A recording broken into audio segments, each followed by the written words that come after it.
이 영국의 이제 역사 철학자 중에 화이트헤드라는 분이 굉장히 유명한 분입니다. 네.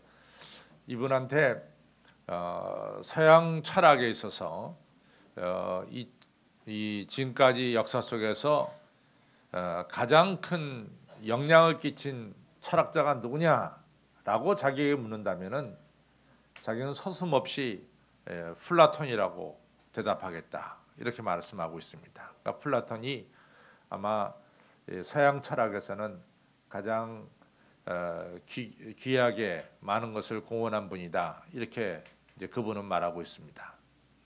근데 이제 기독교 2000년 역사 속에 우리 기독교 신앙을 이처럼 어떤 체계화하고 우리 신앙을 좀 더 분명히 한 학자가 누구냐라고 묻는다면은 바울도 중요하죠. 이제 바울은 이제 성경을 쓰신 분이고, 그런데 그 이후에 이제 바울 이후에 그런 분이 누구냐 할 때 성 어거스틴을 꼽는 경우가 많습니다. 근데 이제 이 성 어거스틴을 사실은 보면은 성 어거스틴이 이제 354년에 11월에 그 북아프리카에서 태어나게 됐습니다. 근데 이제 성 어거스틴이 그 아버지는 파트리쿠스인데 이분은 기독교를 믿지 않습니다. 그 다음에 어머니는 그 유명한 모니카죠. 근데 어머니는 아주 돈독한 신앙을 가진 어머니였습니다. 그래서 이 예수님 모르는 아버지와 또 예수님을 잘 섬기는 어머니 사이에 어릴 적부터 이 성 어거스틴은 종교적 갈등을 느끼면서 살았어요. 이러다가 이제 어거스틴이 16살 됐을 때 어거스틴이 카르타고로 이렇게 유학을 가게 됩니다. 옛날에는 뭐 부산서 살다가 서울에 공부하러 오는 것도 유학이라고 말하고, 또 저희 어머니 같은 경우에는 신의주에서 살았는데 서울에 와서 공부했다 그래서 그것을 유학이라 그래가지고 나는 맨 처음에 유학은 맨날 외국 나가서 공부하는 것만 유학을 생각했는데 옛날 분들은 자기 살던 지방에서 서울로 와서 공부하는 것을 다 유학이라고 이렇게 말씀을 하는 것을 들었습니다. 하여튼 어쨌든 간에 어거스틴도 이 칼타고라고 하는 큰 도시에 가서 공부를 하기 시작했어요. 그때 그 사람의 나이가 16살이에요. 이때부터 이 사람이 타락하기 시작합니다. 그래가지고 18살에 이제 사생아를 하나 낳습니다. 결혼도 하지 않고 아기를 하나 낳았어요. 18살에 낳습니다. 그러면서 이 사람이 아주 세상 쾌락에 빠져서 살기 시작하죠. 이러면서 이 사람이 이제 아주 마니교라고 하는 이방 종교에 빠지게 됩니다. 도대체 마니교라는 게 뭐냐? 이 마니교라고 하는 것은 만이라는 사람, 페르시아 사람, 지금의 이란 사람, 만이라는 사람이 세운 종교가 마니교인데, 이 마니교는 예수도 믿고 석가도 믿고 세상의 종교에 좋은 사람은 다 믿어요. 그러니까 혼합 종교입니다.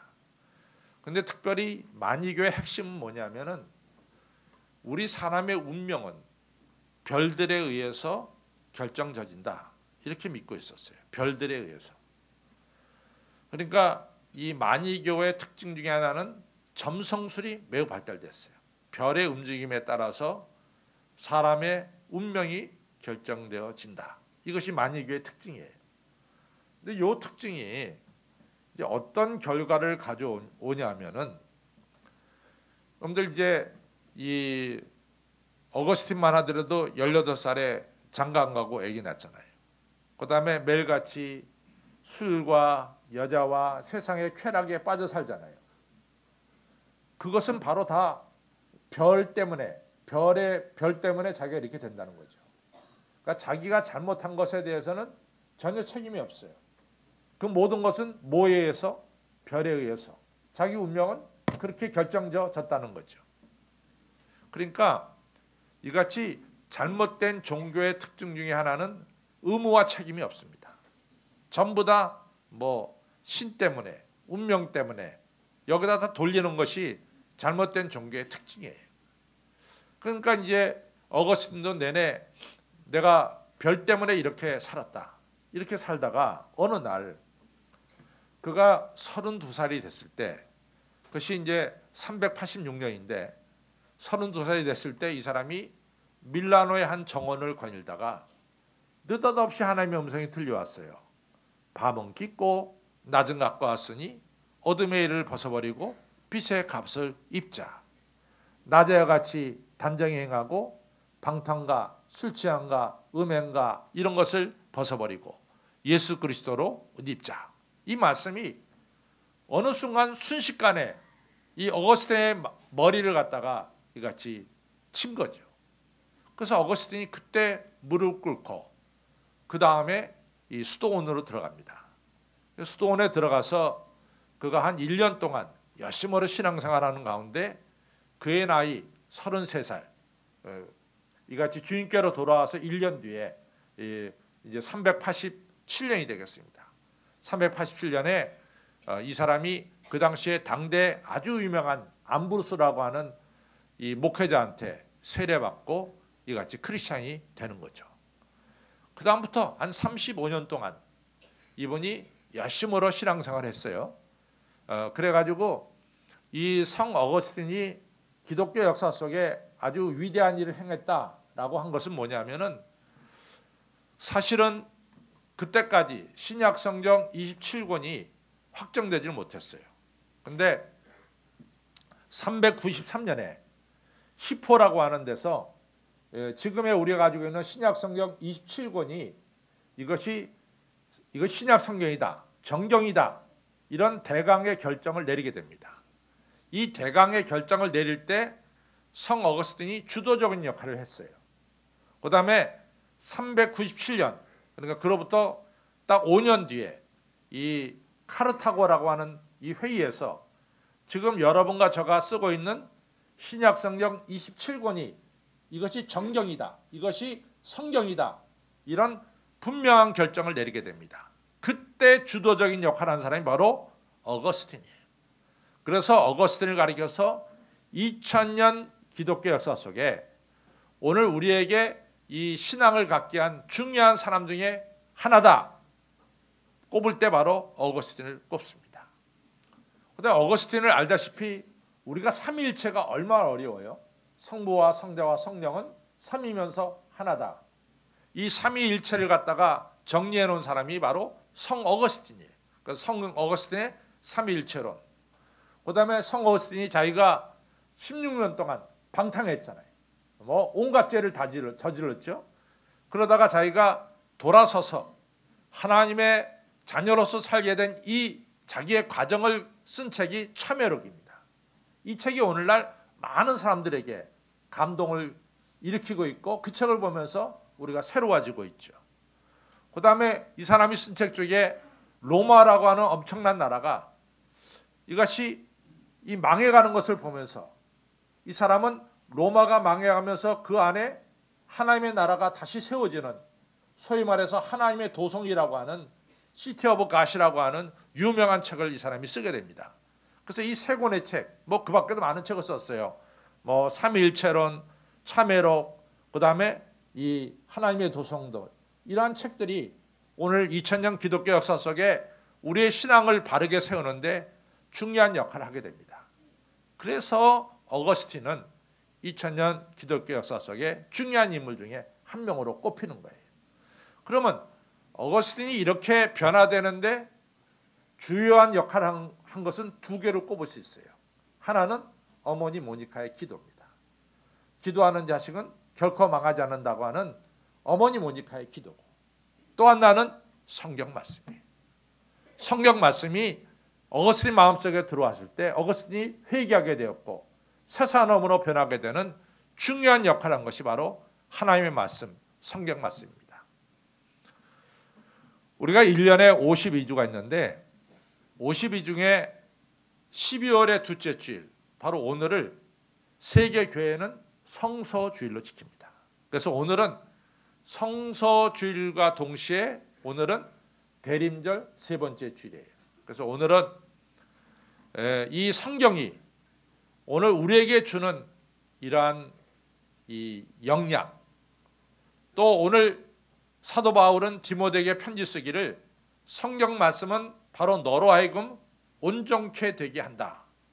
성경 말씀이 우리 사람으로 하여금 온전케 되게 하는데 중요한 역할을 한다 이 말이죠.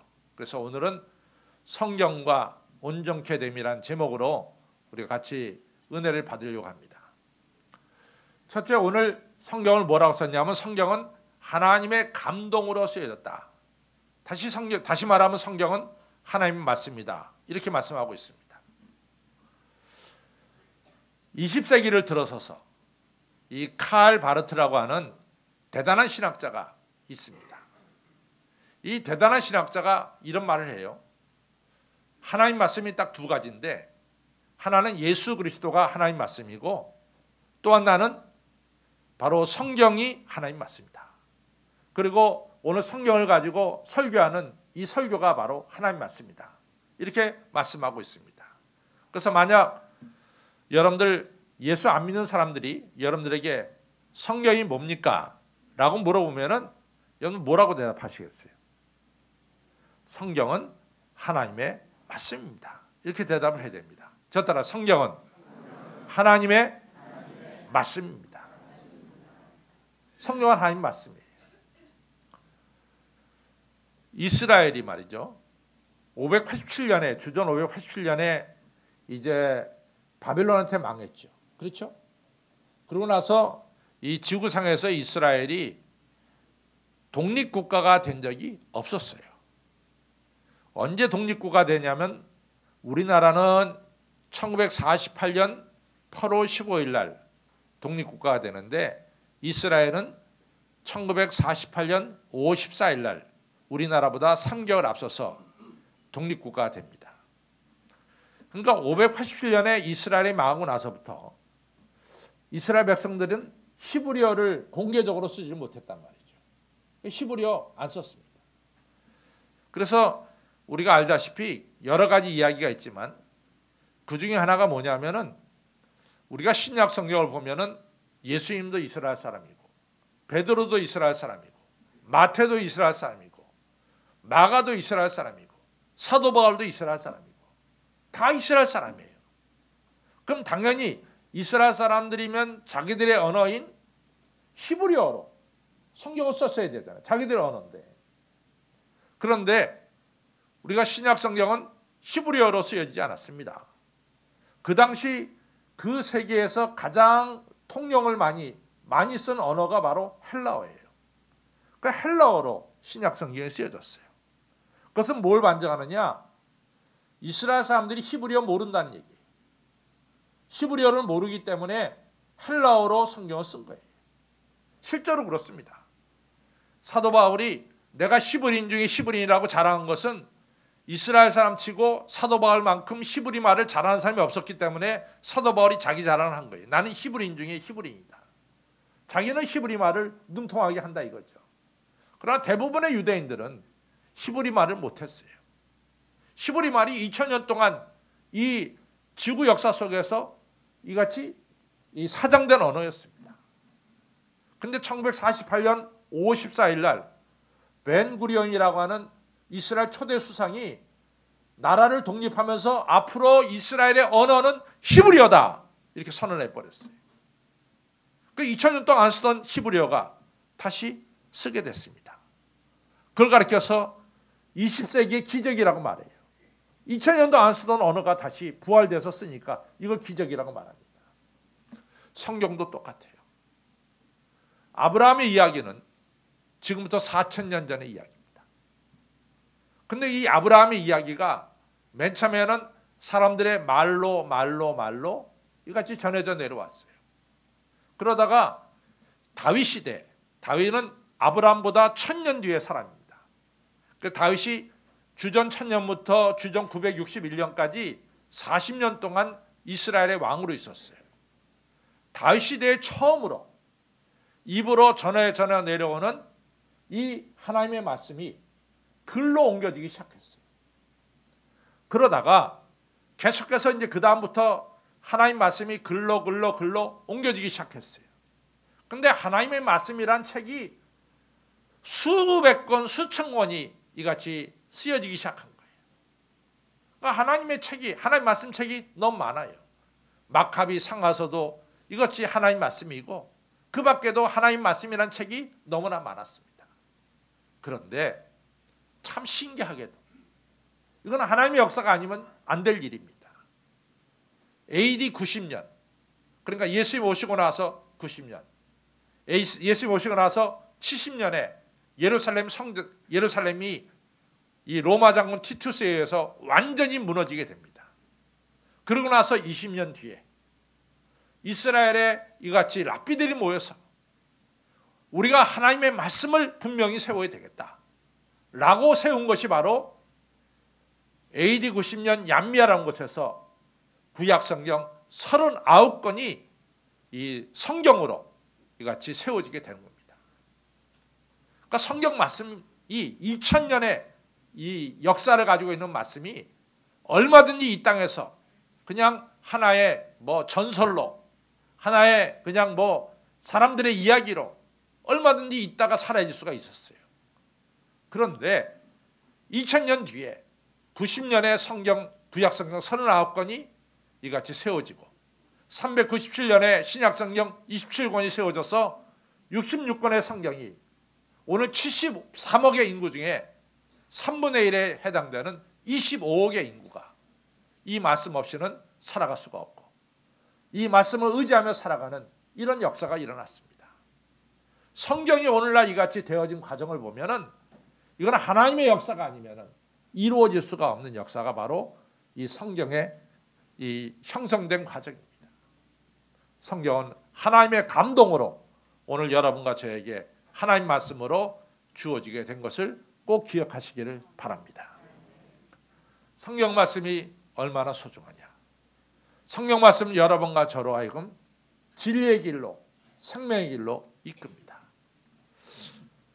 1961년 이 두 번째 유엔 사무총장이 한마 슐드 박사입니다. 근데 한마 슐드는 그 당시 이 전 세계 사람들로부터 상당히 존경을 받았어요. 이 사람은 귀한 말씀을 많이 남겼습니다. 과거는 우리가 감사로 받고 미래는 용기로 나가자. 이번에 아주 중요한 말입니다. 과거, 우리의 과거는 감사함으로 받고 미래는 용기로 나가자. 얼마나 중요한 말씀인지 몰라요. 근데 이분이 1961년에 아프리카 콩고가 내전이 났어요. 전쟁이 났는데 그걸 갖다가 해결하려고, 중재하려고 이분이 비행기 타고 콩고로 갑니다. 근데 이제 비행기의 내비게이션에 인도하는 대로 조종사가 그 비행기를 몰고 가는데 그 내비게이션이 어디로 인도했냐면은 이 비행기 타고 가다 보니까 앞에 큰 산이 나오는 거예요. 그 산으로 인도했어. 그러니까 피하지도 못하고 그 비행기가 부닥쳐서 한마 슐드가 와서 죽습니다. 여러분들 내비게이션 잘못되면 그냥 죽는 거예요. 우리 여기 김미자 권사님 계시는지 안 계시는지 모르겠어요. 몇 년 전 얘기인데 김미자 권사님이 이 아파트를 새로 이같이 이사해서 2주 예배를 드려달라. 그래서 거기에 우리 인경승 권사님도 그 근처에 살고 또 이현승 권사님도 그 근처에 살아가지고 몇 년 전에 제가 그 집에 예배를 드리러 12시 예배라면 1시간 반 전이 10시 반에 교회에서 출발했어요. 그래갖고 우리 부목사님이 운전해가지고 가는데 한참을 갔어요. 한참을 갔는데 아직도 도착 안 해서 한참을 가다 딱 보니까 이 이정표에 서울이 나오는 거야. 아니 장 목사 이게 웬 서울이냐 그랬더니 목사님 이상한데요. 야 지금 서울로 돌아가고 있는 거야. 근데 아니 이정표는 글로 가라 그랬습니다. 그래. 내비게이션은. 그래갖고 서울로 왔다가 다시 갔어요. 다시. 그래갖고 12시 예배라면 내가 1시에 도착한 적이 있어요. 여러분들 세상의 이정표는, 세상의 내비게이션은 우리를 잘못된 길로 인도할 수 있어요. 그러나 분명한 것은 성경 말씀은 여러분과 저로 하여금 진리의 길로, 생명의 길로 우리 하나님께로 인도하시는 것을 꼭 믿으시기를 바랍니다. 성경에 보면은 얼마나 모세가 부러운지 몰라. 성경은 말씀하기를 모세는 하나님과 친구와 같이 대했고 모세처럼 하나님을 대면하는 자는 모세 전에도 모세 후에도 없었더라 말씀하고 있어요. 모세는 하나님과 대화하는 이러한 분이었어요. 여러분과 저도 마찬가지입니다. 성경을 읽으면서 우리는 하나님의 음성을 들을 수 있고 동시에 성경을 읽으면서 우리의 마음을 하나님께 전할 수 있는 거예요. 모세처럼 하나님과 대화하고 싶다면은 여러분과 저는 성경 말씀을 통해서 얼마든지 하나님과 대화할 수가 있습니다. 사무엘이 얼마나 부러운지 몰라. 사무엘은 밤중에 사무엘아 사무엘아 하면서 하나님이 사무엘을 불러서 하나님의 말씀을 전해 주십니다. 우리도 똑같이 사무엘처럼 성경을 읽으면서 하나님의 음성을 듣는 축복을 받게 되는 겁니다. 여러분, 성경은 하나님의 말씀입니다. 이 하나님 말씀을 읽고 듣고 행하면서 진리의 길로 생명의 길로 나아가시기를 바랍니다. 하나님 말씀은 오늘 능력이 있다고 말씀하고 있어요. 에스겔서 37장에 하나님이 에스겔을 데리고 마른 뼈들이 있는 곳으로 갔어요. 하나님이 에스겔에게 이렇게 말하죠. 야 에스겔아, 이 마른 뼈 살겠냐? 그럴 때 에스겔이 뭐라고 대답하겠어요? 그러니까 대답할 게 없으니까 하나님만 아십니다. 그랬단 말이죠. 그랬더니 하나님께서 에스겔에게 너 이 마른 뼈들에게 내가 전하는 말을 그대로 대해내라. 에스겔이 하나님 말씀을 대언할 때 마른 뼈들이 붙는 역사가 일어났어요. 하나님 말씀은 이같이 능력이 있어서 이같이 마른 뼈를 살리는 기적의 역사를 일으키는 거예요.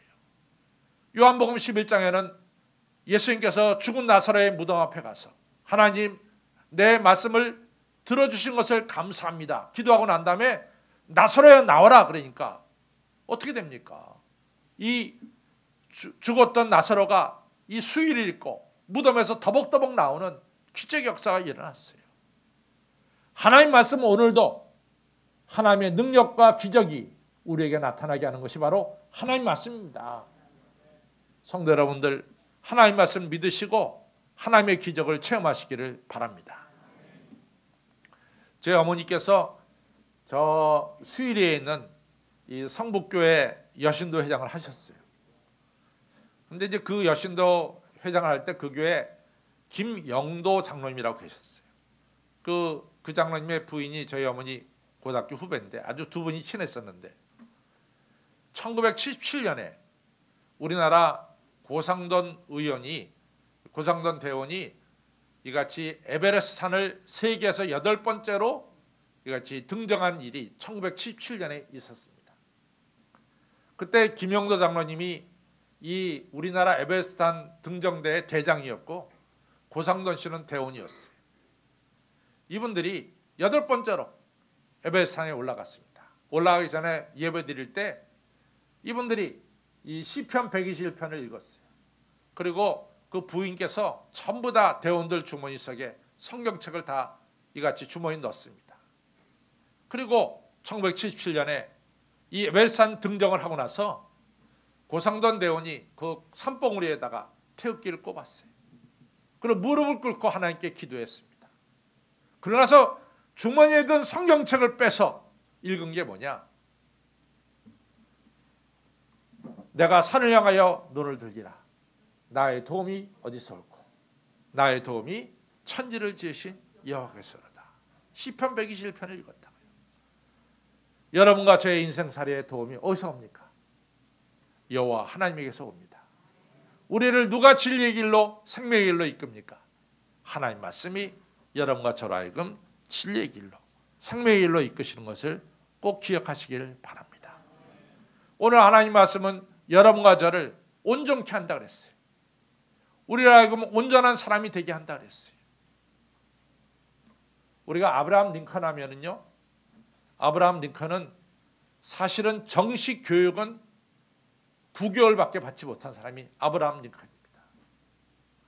근데 아브라함 링컨이 미국 전체 대통령 중에서 최고의 대통령이고 전 세계에 존경받는 대통령 중에 한 분이 바로 아브라함 링컨이에요. 아브라함 링컨이 별로 배운 게 없어요.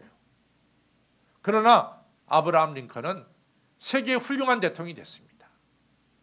아브라함 링컨이 극장에서 총에 맞아 죽었죠. 아브라함 링컨이 총에 맞아 죽은 그 자리에 아브라함 링컨의 기념관이 세워졌어요. 그 총에 맞은 그 자리에 여러분들 뭐가 있는지 아십니까? 성경책이 있어요. 아브라함 링컨은 아브라함 링컨 되게 한 것은 성경책이다 이거죠. 아브라함 링컨의 연설 중에 여러분과 제가 잘 알고 있는 게티스버그 연설이 있습니다. 이것은 1861년에 아브라함 링컨이 한 연설이에요. Of the people, for the people, by the people 말이죠. 근데 그 연설문을 쓰게 된 아브라함 링컨이 그 배경을 말씀하고 있어요. 그가 그 전주일 날 교회에서 예배 드릴 때 그 마음속에 감동이 왔어요. 하나님의 나라는 of the people, for the people, by the people이다 이거지. 우리 미국이 하나님의 나라가 되려면 of the people, for the people, by the people이 돼야 된다고 영감이 떠올라서 그 연설한 거야. 하나님 말씀 속에서 그 연설을 하게 된 거죠. 그것이 최고의 명연설이 된 겁니다. 성도 여러분, 하나님 말씀은 여러분과 저를 지혜롭게 하는 거예요. 베드로가 뭘 공부했습니까? 베드로가 난 놓고 기억사도 몰라요. 그러나 베드로가 얼마나 지혜롭습니까? 마가복음은 베드로 복음과 똑같아. 베드로가 구술한 것을 마가가 적어 쓴 것이 바로 마가복음이에요. 베드로 전후서 찬송하리로다 그 많으신 국률대로 예수 그리스도를 죽은 자 가운데 부활하신 하나님께서 우리를 하여금 거듭나게 하시고 우리에게 산소망 있게 하시고 우리에게 썩지 않고 더럽지 않고 쇠하지 않은 하늘나라 영원한 기업을 주셨도다. 이 귀한 말씀이 베드로전서 1장 3절로부터 5절에 나옵니다. 이 엄청난 말씀을 어떻게 베드로가 쓰게 됐느냐?